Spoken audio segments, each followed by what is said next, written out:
Alright, you bunch of COPPA twats, cut the shit and listen up. This video is not made for kids, but for a general audience, meaning teens, adults, and seniors can also enjoy this video. With that in mind, please enjoy. And mostly bite me.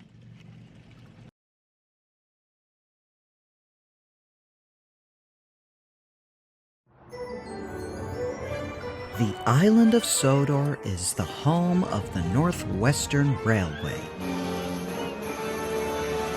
With engines of all shapes and sizes, working hard to deliver goods and passengers to their destinations. There are branch lines that run along the coast of the island, serving the docks, the fishing villages, and the seaside towns. There are branch lines that run to the farms, quarries, and ancient castles of the island's heartlands. And there is the main line, which runs all the way from Tidmouth on the west coast of the island and over the Vickerstown Bridge in the east, where it continues to the mainland into Barrow-in-Furness and beyond.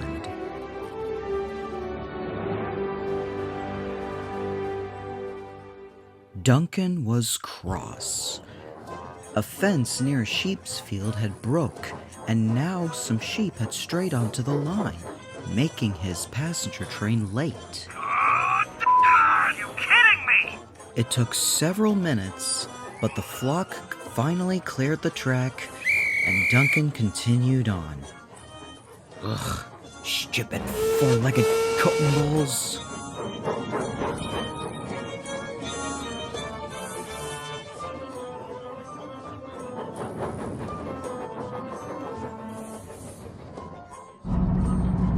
Pip and Emma were already at the platform, waiting for Duncan.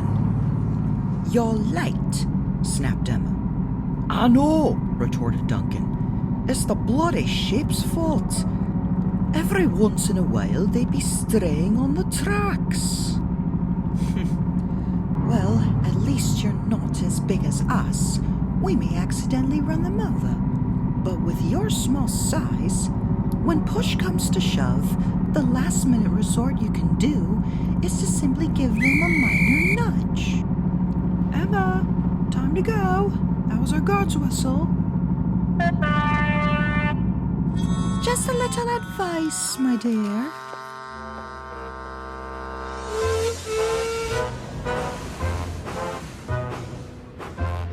At the sheds, Duncan vented about the day's event with the flock.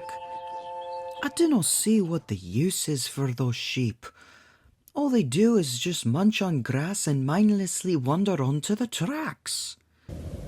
"Well, I remember during the Great Railway Show, Rex told me that the wool makes good clothes." "Who cares if their wool is good for clothes? That high-speed train diesel told me that a last-minute resort I could do is give him a slight nudge." "Duncan, you will do no such thing. Even the slightest contact with anything on the line could be quite disastrous." "I should know. My brother had a rough experience with sheep once. At least he's asleep, so I guess I could tell you too. It all started back in 1937. It was long ago, quite longer before Sir Handel and Peter Sam came in the picture. The railway was going through some trying times, especially with some recent hires, one of which was Skarloey's driver, named Mr. Lawrence.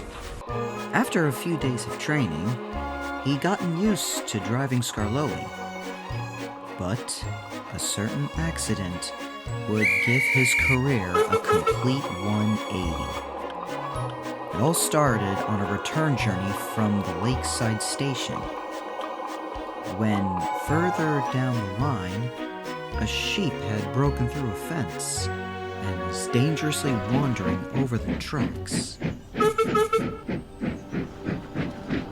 Mr. Lawrence was unaware of the sheep's presence on the tracks until it was too late.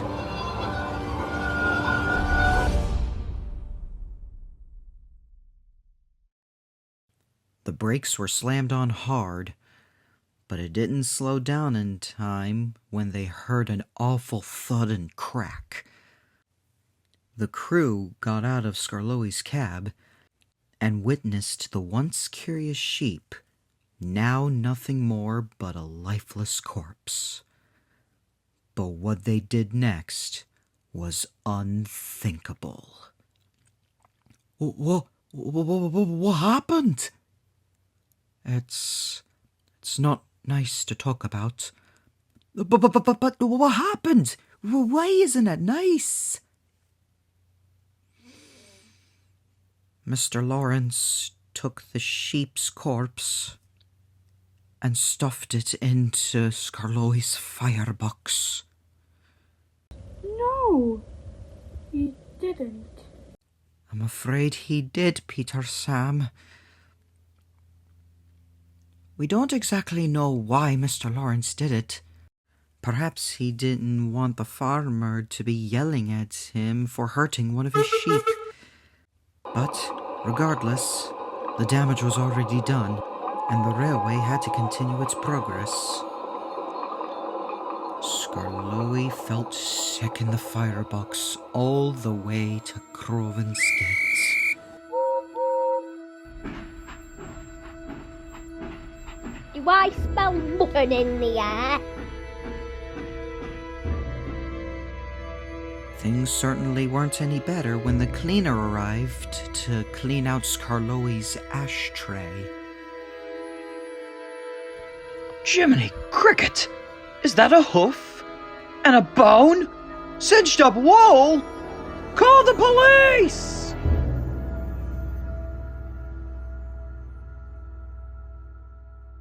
So what happened here? Well, I was just documenting some paperwork when the cleaner came to me in a frantic manner. The situation was rather gruesome. Skarloey will explain it to you. Okay, Skarloey. Just tell the officer exactly what you told me.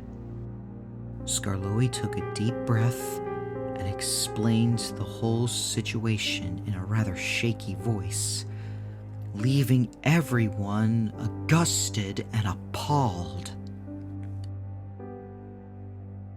A real shame. Mr. Lawrence was only with us for a week, and he pulled this saving face stunt? By Jove, that's unconscionable. Does that man work tomorrow? Unfortunately, no. But I do know he'll be out on market for tomorrow. He loves market day. Then it's settled. We'll set up an ambush tomorrow. Skarloey, I'm so sorry you had to witness that.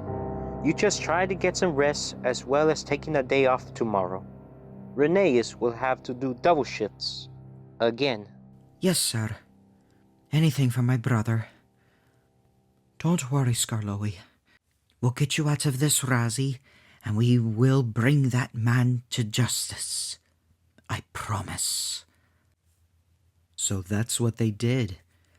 The next day, Reneus dropped off Mr. Lawrence at his request stop near Glennock on Market Day and met up with him again at the Glennock station where the ambush was set in place. Mr. Lawrence was approaching the platform when an apple stand caught his eye. Good day, sir. How may I help you? Oh, hey there. An apple stand, I see. I think I'll take an apple crisp a la mode, please. Ah, nice choice. You'll have a woolly good time with it. What? Nothing. I'll just place this order as to go. To jail! Move it, lad!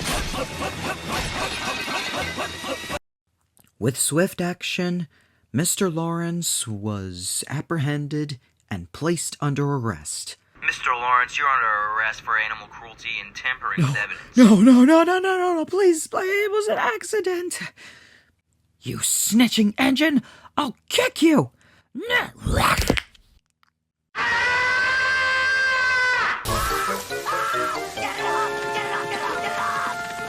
Renius, spit him out. You don't know where he's been.